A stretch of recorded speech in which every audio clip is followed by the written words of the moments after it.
kjo është një dilemë që është shumë shpesh. Leku apo reputacioni dhe besueshmëria. Disa persona zgjedhin lekun dhe se kanë problem që çdo muaj thonë thika këtij është më e mirë, pastaj dalin për thika këtij është më e mirë ose Tigani këtij është më i mirë, nuk ka si ky. Del muaj tjetër flet një brand tjetër që është konkurrent me këtë. Dhe thotë, jo, ky është Tigani i mirë sepse intereson marrë lekë.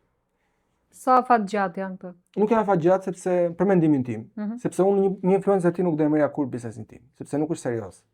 Unë dua një person që të ketë seriozitet, autoritet dhe besueshmëri tek njerëzit, sepse unë reputacioni për mua është jetësor. Nëse është i vërtetë. Kështu që unë do merrja një influencer që është realisht e pëlqen produktin tim, dhe nëse do më duhem shumë kohë ta gjeja, do investoja tek ai influencer, do krijoj një raport me të, do bëja një kontratë me të, që për disa vite ai vërtet përdor produktin tim, edhe reklamon tamam, edhe njeriu percepton që ky realisht ka një farë sinqeriteti, nuk thjesht po flet për të marrë ato lekët. Kjo është diferenca. Kush është prioriteti?